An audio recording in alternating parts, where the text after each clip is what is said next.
The following program is rated PG and contains scenes that may not be appropriate for younger viewers. Viewer discretion is advised. On November 8th, 1945, a woman named Kathleen gave birth to a baby boy. The boy was named after his father Joseph, who had served in the United States military as a sergeant in the Army. The boy's parents would be abusive and neglectful to him during his childhood, perhaps due in part to the trappings of being in a military family. The military had stationed his family in Western Germany. Between age 14 and 15, in 1959 and 1960, Joseph Jr. attended Mills Junior High School in Rancho Cordova, California. In 1961, attending Folsom High School, receiving his GED certificate in 1964. Even playing on the school's junior varsity baseball team.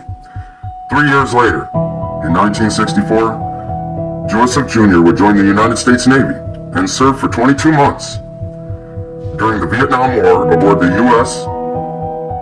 Canberra and USS Piedmont.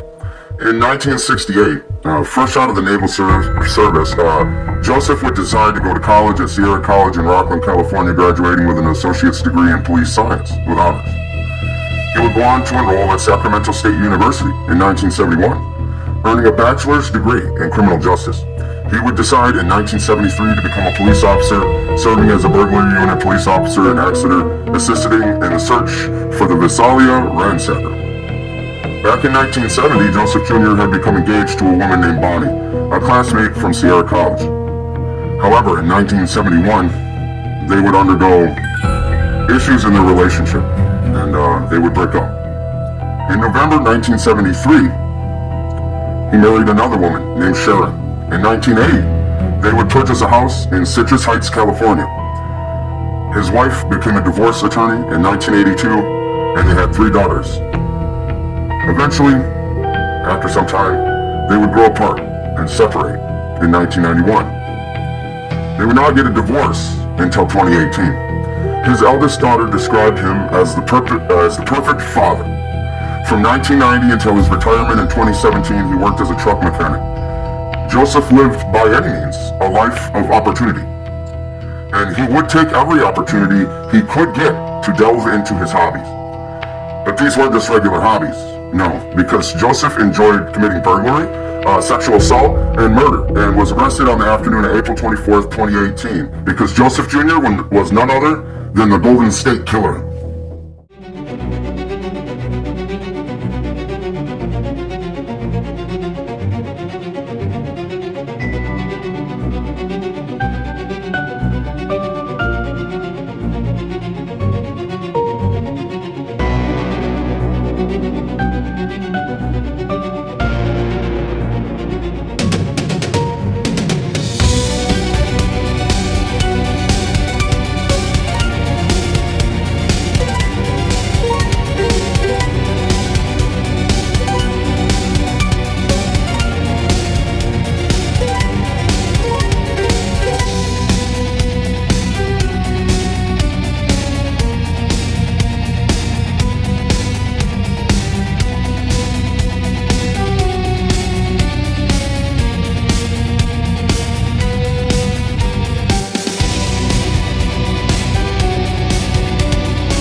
This mask can hide the truth. They can't even begin to imagine what I've done.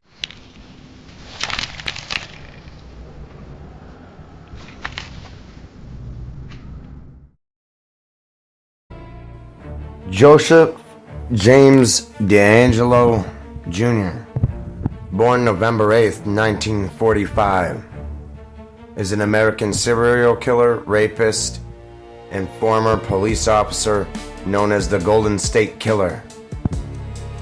the East Area Rapist, or the Visalia Ransacker, who committed 13 murders and numerous rapes and burglaries across California between 1974 and 1986.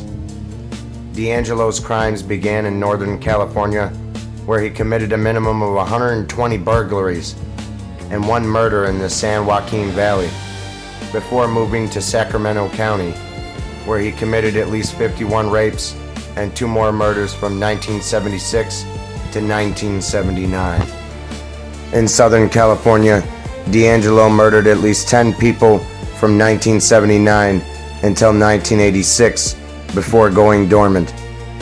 After committing a series of highly publicized burglaries in and around Visalia, DeAngelo escalated to raping victims in East Sacramento and was additionally linked to attacks in Stockton, Modesto, and Contra Costa County.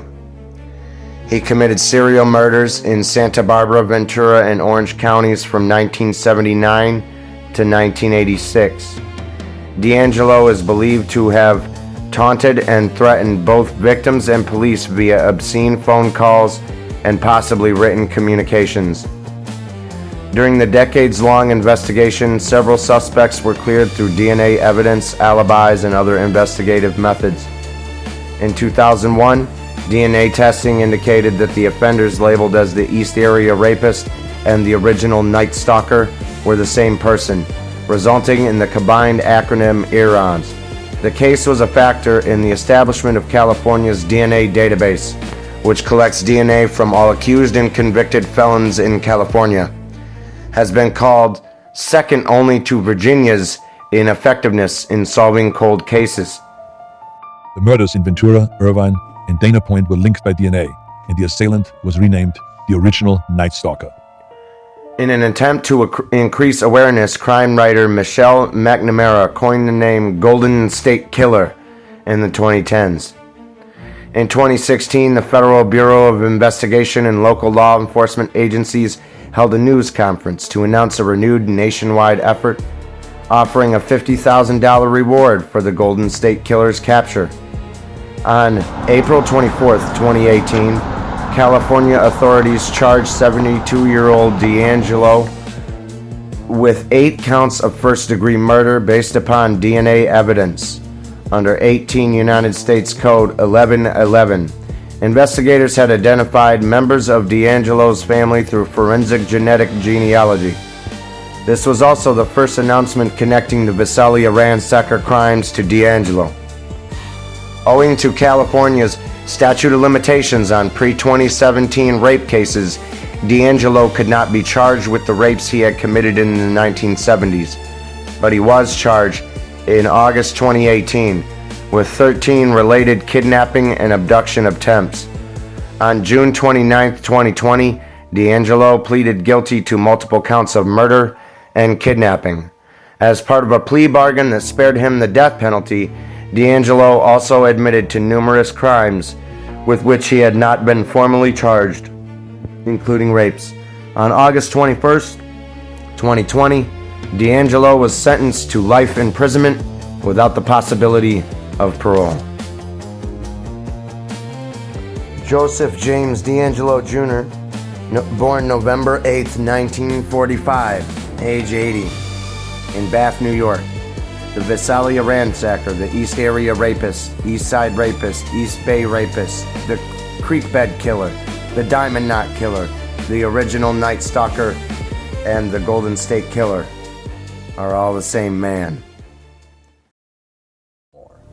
The rapist moved into Contra Costa County in October, striking 3 times in just over 3 weeks, twice in Concord, once in San Ramon.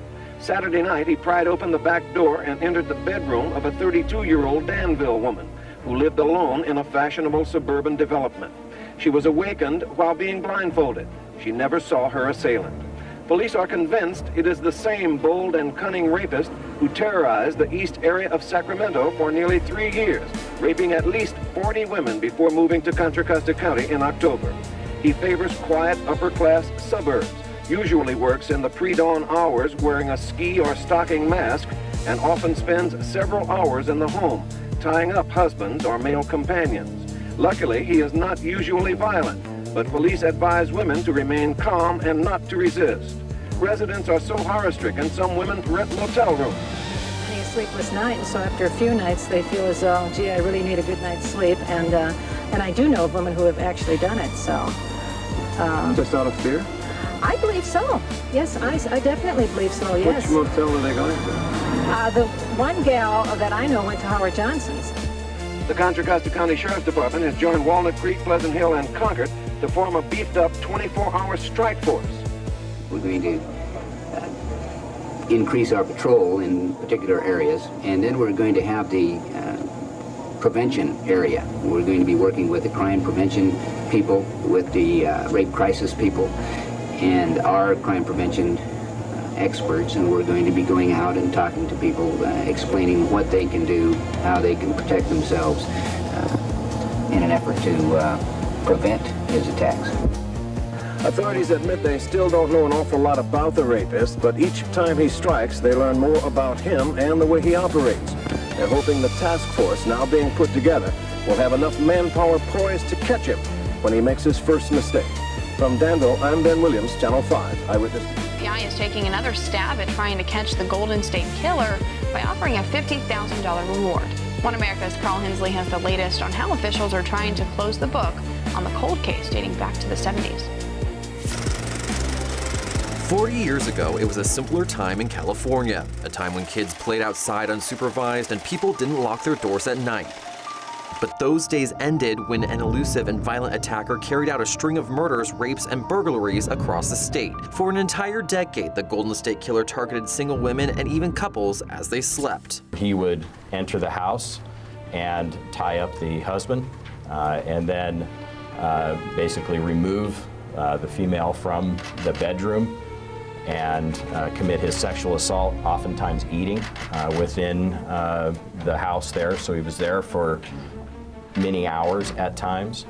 He would also remove items from within the home. Authorities initially called him the East Area Rapist after his first known alleged assault near Sacramento back in 1976. They later dubbed him the original Night Stalker following a series of murders in Southern California. Now he's called the Golden State Killer, and his DNA is linked to scores of crimes across the state. But his case eventually grew cold, leaving investigators at a standstill as to who the perpetrator was and where he was headed next. Fast forward to present day. Authorities are now asking for the public's help to find the man behind the mask accused of the crimes. The FBI is also offering a reward of up to $50,000 for information leading to the identification, arrest, and conviction of the East Area Rapist, Golden State Killer.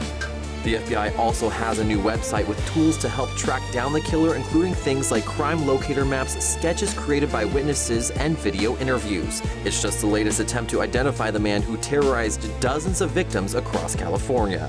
The answer's out there. We need a name, because when we match that name to that profile, that journey for justice will come to an end. And so I plead to everybody here in Sacramento, whether you thought you knew a name, you heard something, whatever it is. Carl Hensley, One America News.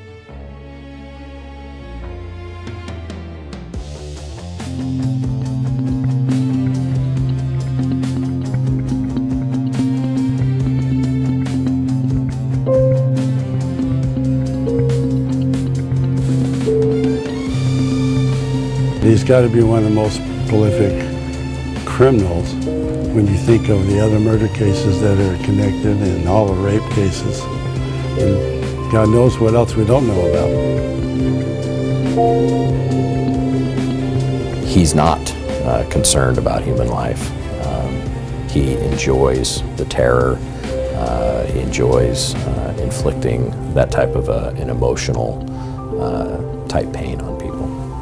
During that time frame, everybody was in fear. We had people sleeping with shotguns, we had people purchasing dogs. People were concerned, and they had a right to be. This guy was terrorizing the community.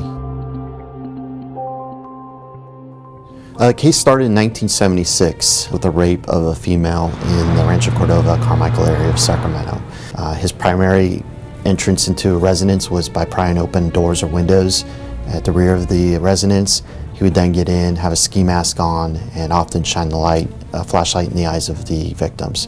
At that point, the victims would be tied up, and then he would sexually assault the female and ransack the residence, taking small items, small rings, coins, other items would be taken, sometimes cash, whatever he could find. We know that after he committed his crime, he would jump over the rear fences of residences, run through other people's backyards, obviously avoiding streets where people would see him. He'd run out to the levee, run through the fence, get out onto the levee, and then get onto the parkway where he could easily hide in the bushes or trees and escape capture. We have identified the DNA for East Area Rapist. We just don't have a face or name for that DNA. So at this point, the FBI is assisting our local counterparts, Sacramento County Sheriff's Office, Contra Costa County Sheriff's Office, and our southern partners with collection of DNA of possible suspects. So when we go out, we identify someone that potentially might be a suspect on this case or a person of interest. What we're doing is looking at who they were they in custody at the time of the crimes, what's their blood type, any other ways to eliminate them at that point. If we can't eliminate them through various other means, we're then going out and interviewing these people and contacting them and asking for a consensual sample of DNA. That DNA is then only compared against our East Area Rapist sample. So we're doing this all over the United States. We obtained a $50,000 reward leading to the arrest and capture and conviction of the individual responsible for the East Area Rapist series. It may push somebody over the edge of who knows something and kind of provide us that one tip that we need. Just like any homicide investigation, our lifelines are people that give us information. It all boils down to people.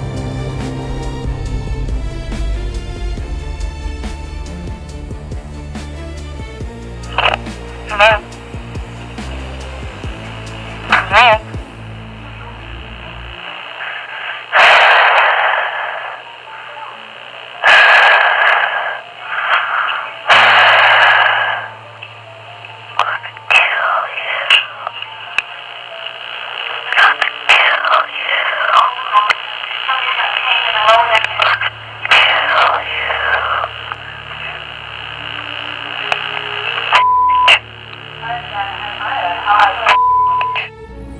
I woke up with a hand over my mouth, and I rolled out of bed. I just swung my arm. I said, "What are you doing?" He was going down the hall, and he was just hitting me.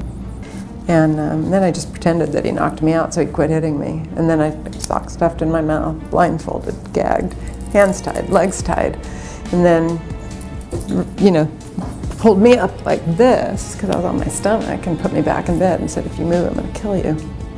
So, lay there for 2 hours.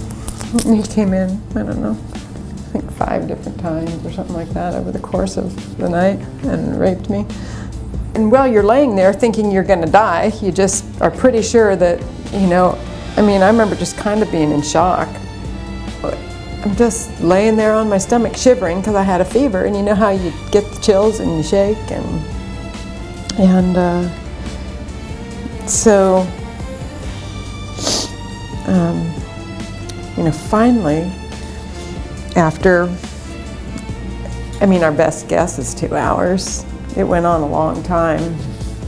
At about 4:30 in the morning, I had heard a car drive away, and I started counting to 60 because I didn't have any concept of time. So I counted to 60 30 times, and I figured then a half hour would have gone by with no noise in the house. And I got up and didn't know if he was there. I used to say, and I'm sure that, who knows, that I remember saying when it was still going on, if they ever catch this guy, they should lay him on the floor and let everybody that he raped get to do whatever they want to him. I just thought that's what we should get to do. And then that thought kind of went away. But I thought, we should get to do what we want. We had to go through this. I don't think that I would need to hurt him. If he was caught, I don't need to get any revenge. I don't need anything like that. I just liked there to be closure, but I have to say, there hasn't. It's felt pretty closed to me for a long time. I'm always aware of anybody coming up behind me, and it's not a fear. I don't have a fear with that. I'm just aware. I'll look over my shoulder all the time. It's just the way, I'm sure that came out of it, but that's my I guess, my rationalization that I can do all these things because I'm super aware of what's going on. I have to do a lot of self-talk when my husband's away for the weekend. I have to tell myself that there's somebody next door that's a single woman that stays home every night by herself and she hasn't been attacked. I have to do this every time he goes away, and he doesn't go away very much, maybe at the most once a year. But I don't just peacefully go to sleep every night.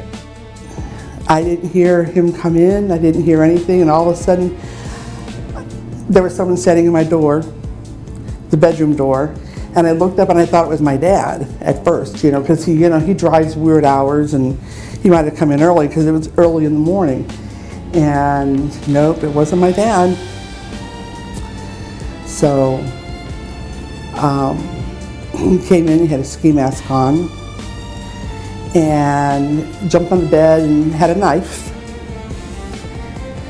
And I don't exactly remember what he said, but something to the effect of, don't scream, don't, whatever. And tied my hands behind my back. He put a cut over my eye, but I didn't even realize that I had been cut. And I guess part of what he said is that, I don't know what he said. I just remember feeling extremely threatened. After it was all over and done with, he went through the stuff in the room, took money out of my purse, took some coin books and stuff that I had, and took a piece of jewelry. It was just something that I had just gotten. I don't even know what it was. And I laid in the bed for, it seemed like forever, because I never heard, I was waiting for the door to close, and I never heard the door close. So I was afraid to get up to see, and finally I said, okay, this is do or die. I don't hold it against him. There's something wrong with him. There's something not wired right or whatever, for someone to do this continually. So is that something, either he had some trauma or he had something that caused that? I have no idea. But I know it's not good to hold hate in your heart and all that, and I don't think I do. I'm just a lot more careful. I don't want him to be dead because I think that would have been the easy way out for him. And I don't want that. I'd rather, him be tried and convicted and spend the rest of his life in prison. There's been anniversaries that have gone by, it's been like the 20th of June and it's like, oh, the 18th came and gone, that's good, I'm done. And then there's sometimes it just, I wake up and I'm upset and I don't realize what I'm upset about, and then all of a sudden, oh, it's the 18th. I'm not as open as I used to be. I used to, if I'm in a crowd, I'm on the outskirts. I'm not in the crowd. Even if it's a bunch of people I know, I'm not in the crowd. I'm more on the outskirts watching everybody. It's like there's no one behind me type thing, I can see everybody, and no one can, I can see everybody looking at me, let's put it that way. That hasn't, and that wasn't like that before. Every now and then you get the little thing, little like, sharp, tinglies between the shoulder blades. I'm like, someone's watching me, and you turn around and look, but I don't, that's gotten a lot better.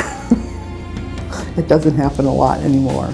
Marcus Knutson, FBI Sacramento. I'm a assigned case agent here for the FBI on the East Area Rapist Golden State Killer investigation. If you lived in Sacramento during that time frame, you have a story of what happened and where you were and what was going on. Everybody knows about East Area Rapist Golden State Killer here in Sacramento. During that time frame, everybody was in fear. We had people sleeping with shotguns, we had people purchasing dogs, we had people, I think locksmiths' business went way out of control because of the fact that everybody was changing locks on their doors. People were concerned.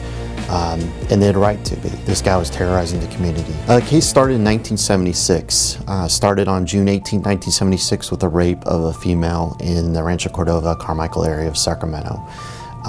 It extended beyond there with 24 different attacks here in Sacramento, where rapes of single females and or individual would break into the house, attack a couple, and rape the female. We know that he would pry open windows and doors at the rear of residences, would then enter the residence, would then proceed to the bedroom. At the time, either the single female victim or a couple would be in their bedroom asleep, shine a flashlight in their eyes.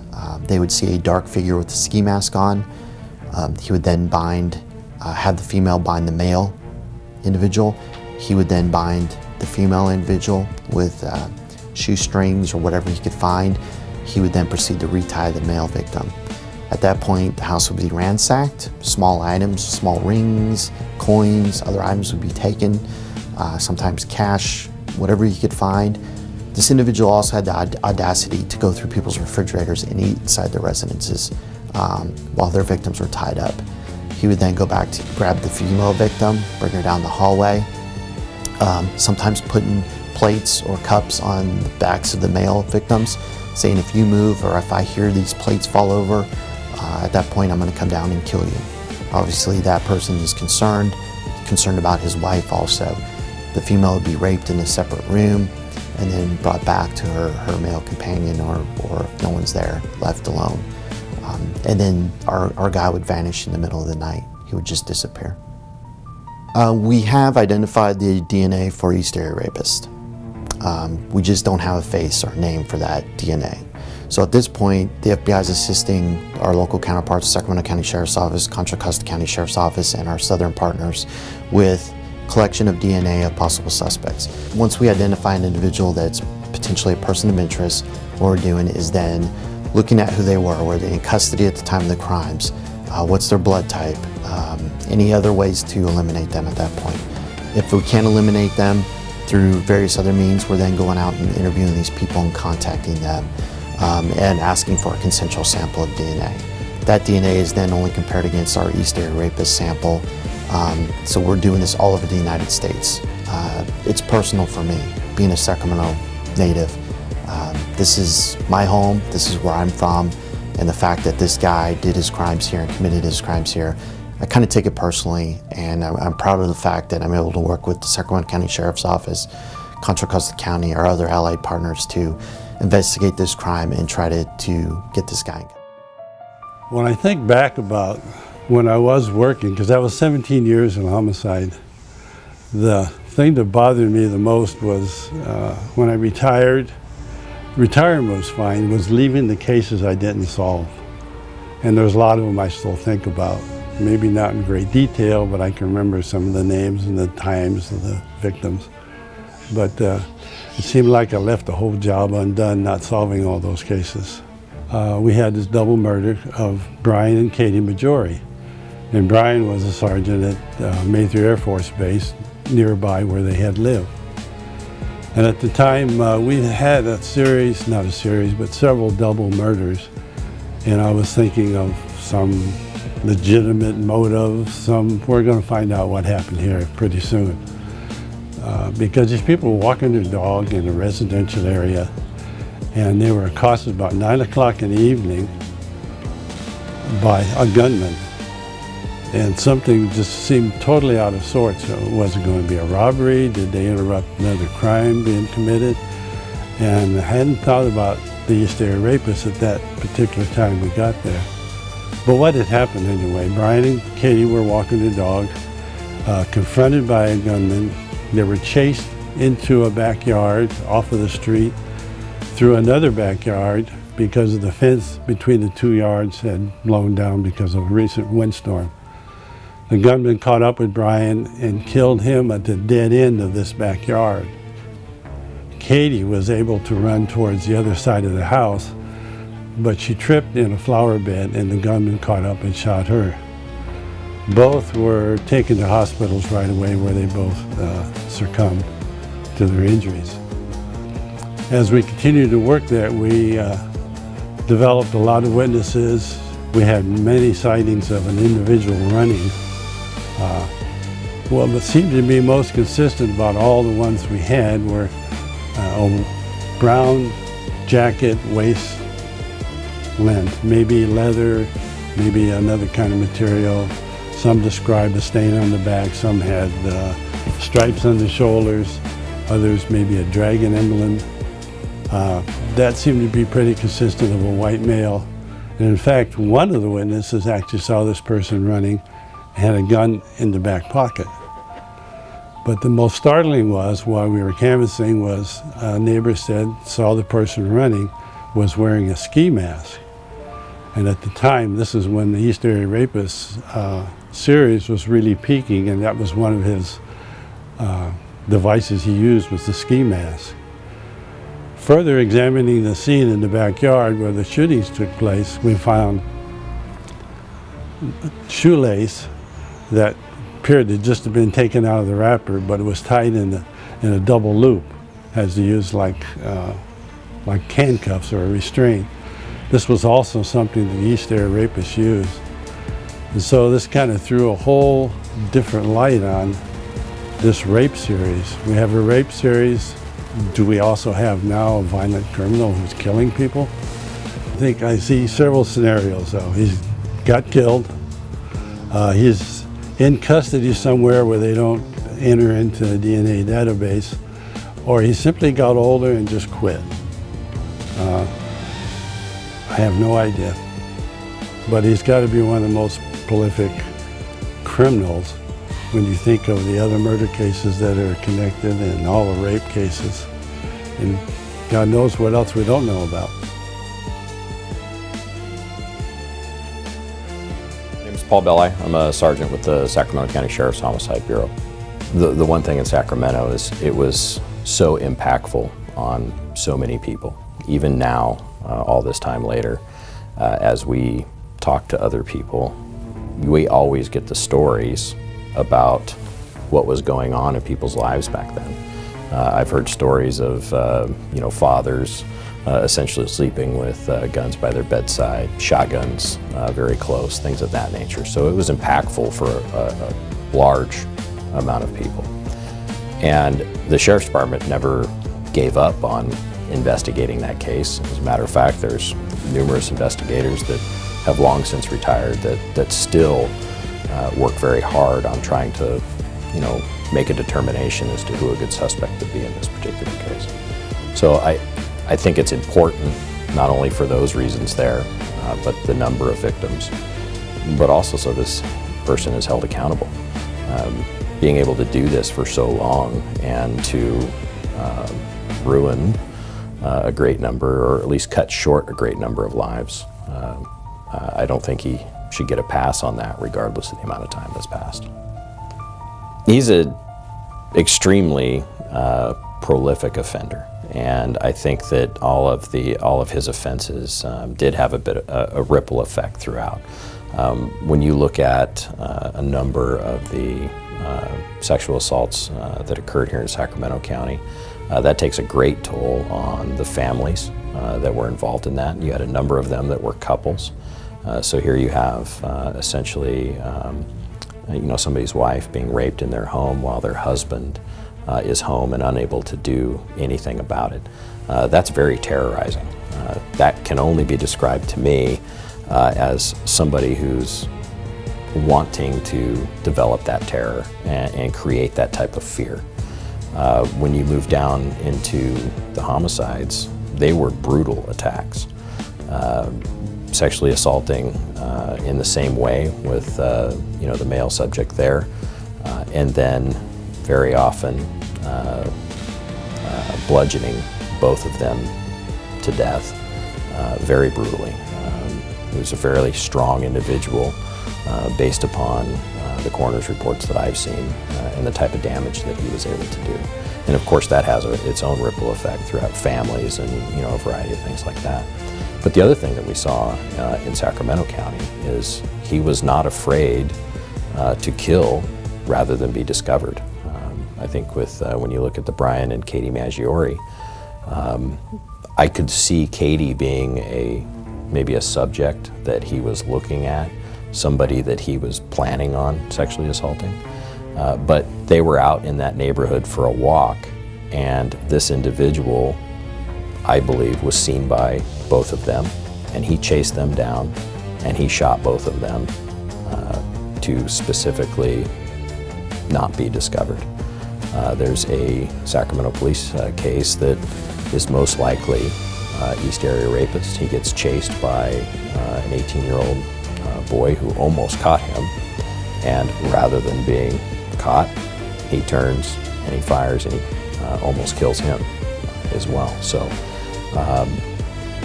you know, he's not concerned about human life. He enjoys the terror. He enjoys inflicting that type of an emotional type pain on people.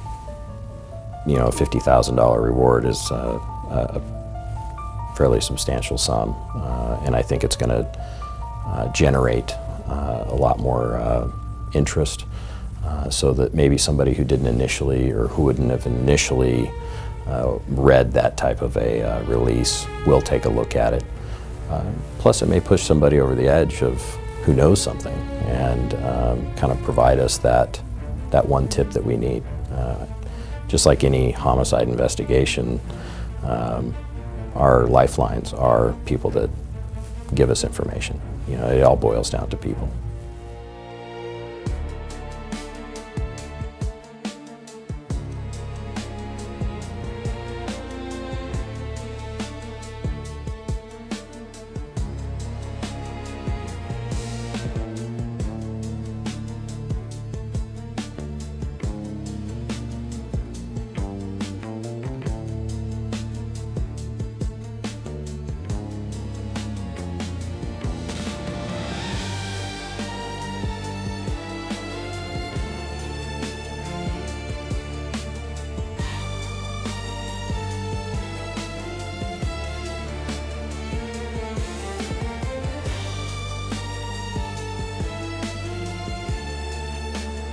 Mr. DeAngelo would like to make a brief statement.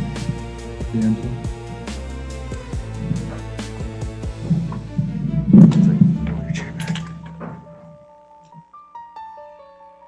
I've listened to all your statements, each one of them.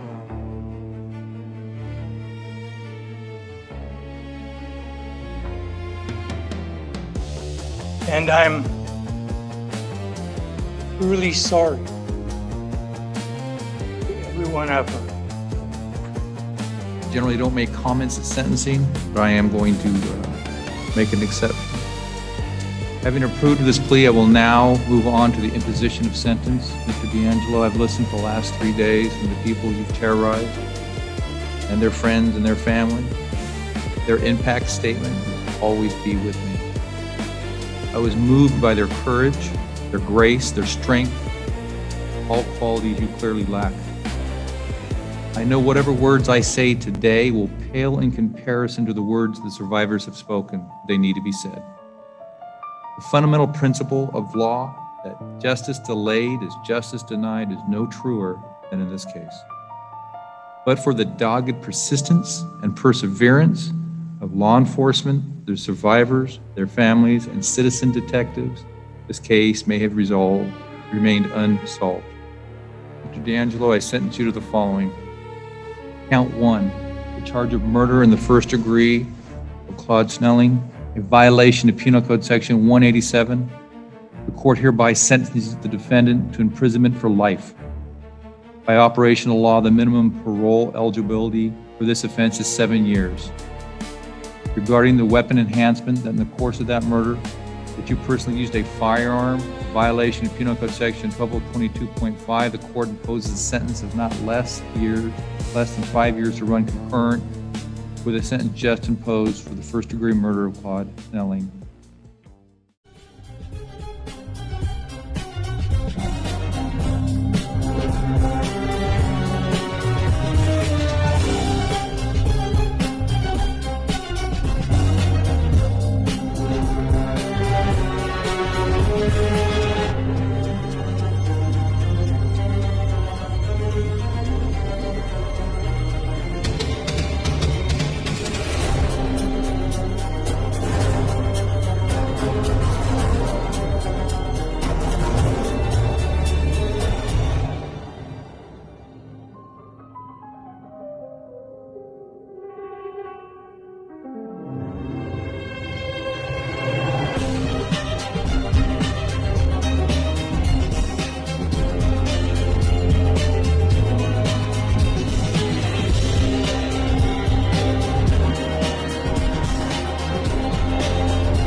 I'm Mr. Obsidian.